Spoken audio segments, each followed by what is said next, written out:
Boa noite, meus alunos.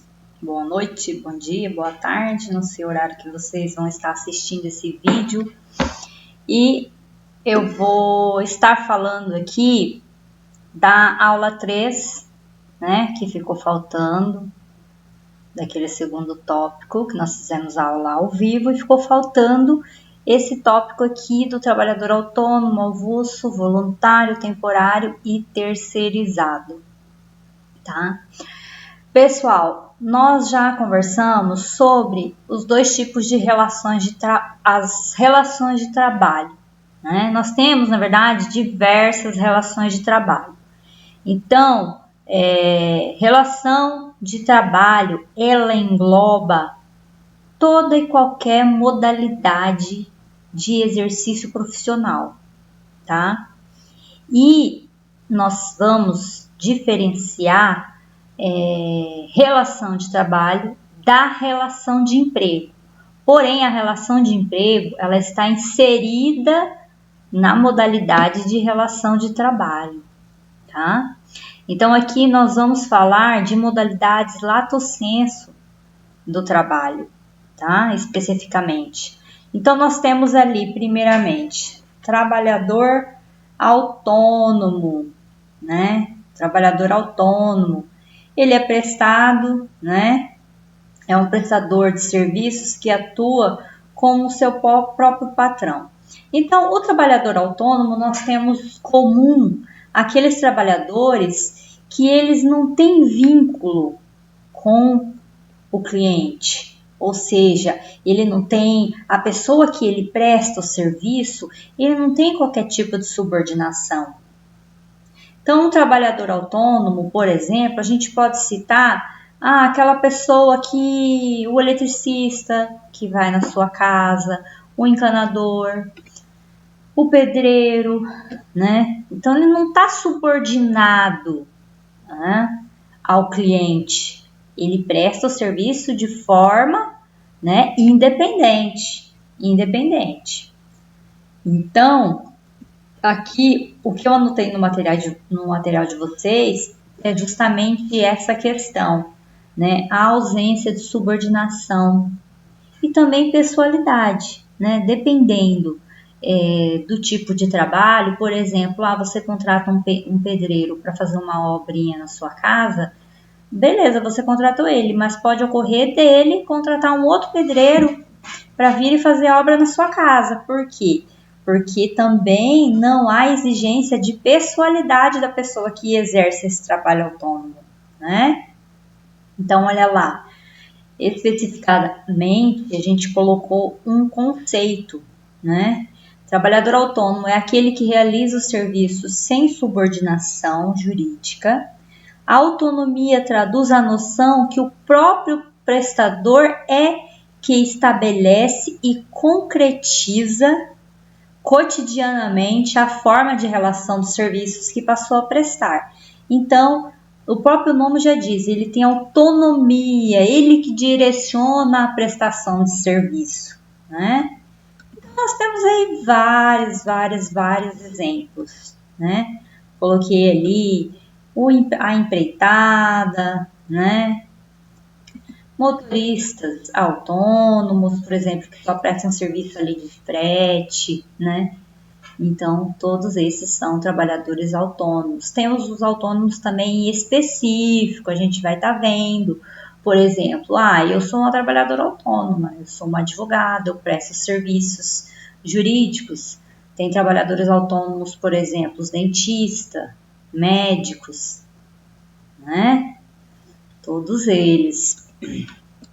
Coloquei aqui uma modalidade bem específica, porque há uma lei nova sobre esse tema, que é os autônomos parceiros, aqueles profissionais de salões de cabeleireiro, a manicure, a maquiadora, a depiladora, todos estes, eles podem, né, fazer contrato de parceria, porque eles são trabalhadores autônomos. Só que daí essa parceria vai ser com o dono do salão, né?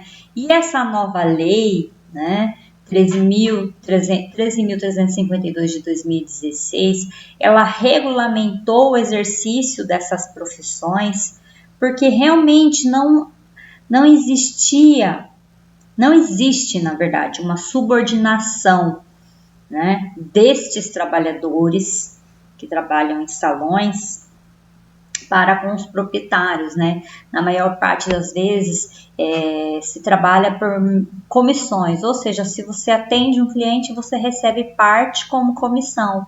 Então isso é uma parceria, e essa parceria acabou sendo legislada, sendo posta na lei, né?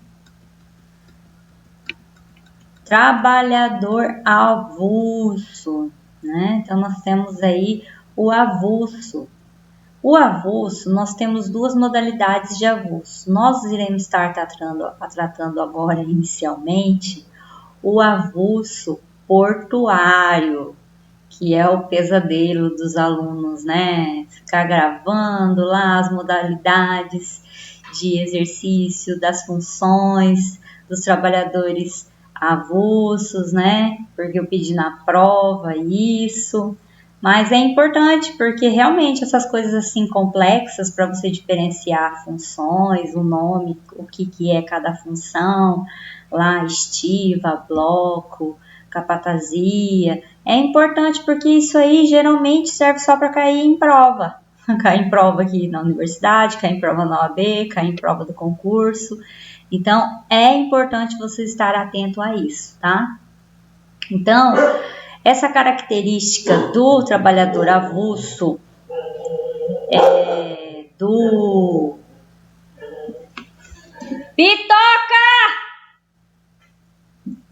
do trabalhador avulso portuário é a intermediação de mão de obra, né? O trabalhador avulso, ele é aquela pessoa que ele trabalha no porto, né? Ele trabalha, por exemplo, na carga, descarga de embarcações, trabalha na limpeza de embarcações, né? Tem todo esse serviço. E daí quem que vai fazer a gestão desse serviço ali no porto?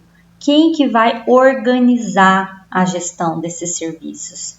Quem vai organizar é o órgão gestor de mão de obra, o OGMO, né? O OGMO, ele vai organizar da seguinte forma: vai fazer as escalas de serviço, vai receber o pagamento para repassar para os trabalhadores, tá? Então, esse trabalhador avulso portuário, né, especificamente, é aquele que trabalha no setor portuário, então, através de uma entidade intermediária, o OGMO, órgão gestor de mão de obra, né? Ou seja, ele vai fazer essa interposição, tá? Para daí tomar serviços dentro dos armazéns dos portos, navios em carregamento, descarregamento, importadores e outros operadores portuários. Então, nós temos lá as características. Característica é decorrência de concessão de serviço público, né, exploração dos portos, que é feita por meio de concessão, né, porque os portos eles são da União, então tem que haver a concessão desse serviço. Então nós temos 3 pessoas envolvidas nessa relação: o operador portuário, que é responsável pela exploração, tá? O OGMO, que é aquele órgão que é finalidade exclusiva de gerenciar e administrar a mão de obra. Trabalhador avulso, que não é empregado, ele é uma espécie de trabalhador eventual colocado no trabalho né, por meio da intermediação do OGMO. Então, a qualquer momento, o trabalhador ele pode ser substituído por outro. Tá? Não existe vínculo empregatício. Atente-se a isso. Escala de serviço, né? Então, o trabalhador se dirige até o porto e ele vai concorrer à escala do dia, né? Nem todos os dias ele vai prestar serviço, porque depende de rodízio. É o OGMO que vai fazer a escala convocando os trabalhadores, né? Então, o OGMO, ele requisita o trabalhador, ele que faz o rodízio, as escalas, E após o trabalho, ele tem o prazo de 48 horas para fazer o pagamento dessa mão de obra, ou seja, trabalhou 48 horas, tem que receber. Intervalo. Então, da mesma forma que nós temos lá um intervalo de 11 horas interjornada, da mesma forma que o trabalhador avulso portuário temos também. 11 horas entre uma jornada e outra é obrigatório. Solidariedade no que tange ao pagamento das verbas. Então, o órgão gestor de mão de obra, ele é responsável solidariamente com o operador portuário pelo pagamento daquela remuneração do trabalhador avulso, ok? Então, responsabilidade solidária. Se houver necessidade de propositura de ação, o trabalhador avulso portuário, ele tem 2 réus para colocar na reclamação, tá? No polo passivo da reclamação. Trabalhador portuário empregado. Então, nós temos um caso específico lá no artigo 40, parágrafo 2º da Lei 12.815 de 2013, que regula essa função. Então, é permitida a contratação de trabalhadores portuários empregados para as atividades de capatazia, bloco estiva, conferência de carga, conserto de carga e vigilância das embarcações, desde que feita exclusivamente entre trabalhadores portuários registrados, né? Então, nós temos lá no artigo 40 as funções, né, exercidas por esses trabalhadores. Então, temos lá, isso aqui é importantíssimo você estudar e gravar. O que é capatazia, né? Então, olha lá, atividade de movimentação de mercadorias e instalações dentro do porto. Estiva é atividade de movimentação de mercadorias nos converses e porões das embarcações. Conferência de carga, contagem de volumes, anotações, entre outros. Conserto de carga, reparo e restauração. Vigilância de embarcação, atividade de fiscalização. Bloco, limpeza e conservação das embarcações. Então, esse artigo, né, ele tem o parágrafo 2º, que a contratação de trabalhadores dessas funções, né, com vínculo empregatício por tempo indeterminado, será feita exclusivamente dentre os trabalhadores portuários avulsos registrado.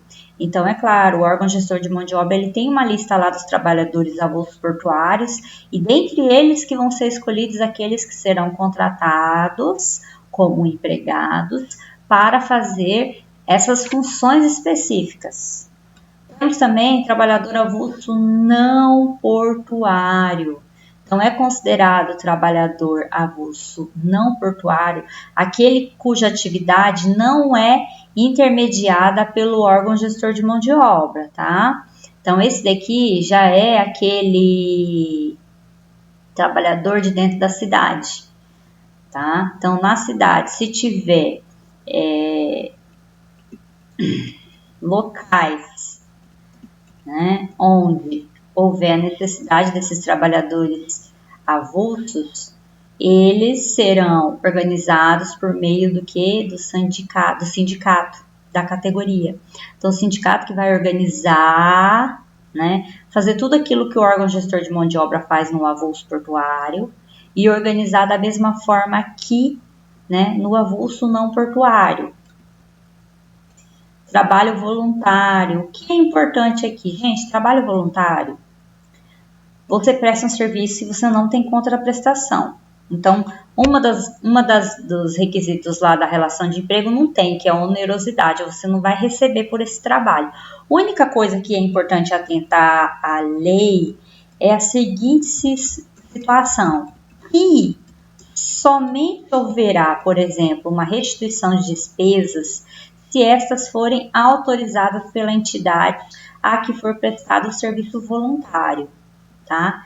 Lembrando que o serviço voluntário é somente para entidade pública de qualquer natureza ou instituição privada de fins não lucrativos, tá? Muito importante essa situação também. Trabalhador temporário. O trabalhador temporário, né, trata-se de uma nova modalidade de terceirização, né, expressamente prevista. lá na lei, que é uma lei antiga, 6.019/74, que houve alteração pela lei 13.429 de 2017, tá? Então, suas características. Gente, quem que é o trabalhador temporário? Então, o trabalhador temporário, eu posso contratar temporariamente a qualquer momento? Não. A lei exige momentos específicos para a contratação de um trabalhador temporário. Então, vamos lá. Quais que são as características do trabalho temporário? Primeiramente, contrato escrito, necessariamente escrito, qualificação das partes, motivo justificador da demanda do trabalho temporário. Então, tem que ter ali, a gente vai ver especificamente depois as duas hipóteses, né? Prazo de prestação de serviços, valor da prestação de serviços, disposição sobre segurança e saúde do trabalhador, independente do local da realização. O prazo é de 180 dias ou não consecutivos, podendo ser prorrogado por mais 90 dias, caso persista o motivo da contratação, tá? Então, olha lá, vamos lá, as duas modalidades que prevêem a contratação é a necessidade transitória de substituição do seu pessoal regular e permanente, tá? Então, ocorre aqui a contratação para substituir um empregado, às vezes de licença, um que está de férias, a gestante que está de licença maternidade. Então, se você for contratar alguém para trabalhar temporariamente e seja por algum desses motivos específicos, pode ser contratado como temporário. E o que é mais comum ainda é o acréscimo extraordinário de serviço, a contratação de trabalhadores em períodos festivos, onde há maior número de trabalho, volume de trabalho. Por exemplo, as lojas no final do ano contratam muitos temporários, porque há um aumento das demandas, das vendas em decorrência do Natal, né? Então, é esse tipo de exemplo, a contratação do temporário em caso de aumento da demanda da empresa. Então, é proibida a contratação de trabalho temporário para a substituição de trabalhador em greve, tá? Considera-se complementar a demanda de serviço que seja oriundo de fatos imprevisíveis ou quando decorrente de fatos previsíveis, tenha natureza intermitente, periódica ou sazonal. Nós temos aqui também as exigências da empresa de trabalho temporário. Então, o trabalho temporário nós temos o que? A empresa que recebe a prestação de serviço e tem a empresa de contrato temporário, que é aquela que contrata o trabalhador e fornece para essa empresa que toma o serviço, tá? Então, são requisitos de funcionamento e registro dessa empresa de trabalho temporário no Ministério do Trabalho e Emprego. CNPJ, inscrição na Fazenda, claro, prova de registro na junta comercial, prova de possuir capital mínimo de R$100.000, tá? Então, a empresa de trabalho temporário que estiver funcionando na data da vigência desta lei terá o prazo de 90 dias para atendimento das exigências, ok? Pessoal, vamos falar agora, senão não vai dar tempo, do trabalhador terceirizado, né? Então, o trabalhador terceirizado, ele recebeu, né, a regulamentação específica a respeito dessa modalidade de trabalho no ano de 2017, por meio da Lei 13.429, que alterou a Lei 1.619 de 74 de trabalho temporário. Então, essa lei antes era só trabalho temporário, e a nova norma veio para alterar, inserindo essa modalidade de trabalho terceirizado, porque nós não tínhamos regulamentação antes de trabalho terceirizado. A regulamentação que nós tínhamos no nosso país era a súmula 331 do TST, que regulamentava, por exemplo, como e quando, qual que era a forma de se fazer trabalho terceirizado, né? Então, é claro, também houve a previsão de quarteirização, ou seja, a empresa que contrata, uma empresa contratada terceirizada, ela pode subcontratar uma outra empresa para prestar aqueles determinados serviços, a lei autoriza. Então, olha lá, são requisitos para funcionamento da empresa de prestação de serviços a terceiro, prova de CNPJ, registro na junta comercial, capital social, daí vai se relacionar com o número de trabalhadores, tá? Então, olha lá, 10 mil se for 10 empregados, 10 a 20 empregados será 25 mil o valor do capital social, de 20 até 50 empregados, capital mínimo de 45 mil, empresas com mais de 50 e até 100 empregados, capital mínimo de 100 mil. E por último, mais de 100 empregados, capital mínimo de 250 mil. Então, olha lá, o contrato de prestação de serviços conterá a qualificação das partes, especificação do serviço a ser prestada, prazo para a realização do serviço, quando for o caso, e o valor. Então, olha lá, vamos prestar atenção na seguinte situação. O que é trabalho terceirizado? O trabalho terceirizado tem um prazo específico?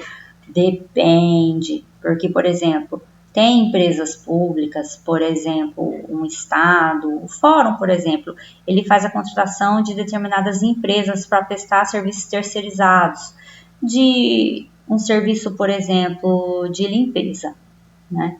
Existem contratos, por exemplo, do tribunal, que são contratos fixos, né? Que já tem os prazos, tá? Mas aquele trabalhador, ele fica vinculado, não aquele contrato lá, por exemplo, do tribunal, ele fica vinculado com a empresa, porque ele é empregado da empresa de serviço terceirizado. Só que o que é isso? O que a empresa de contrato terceirizado faz, de serviço terceirizado, trabalho terceirizado?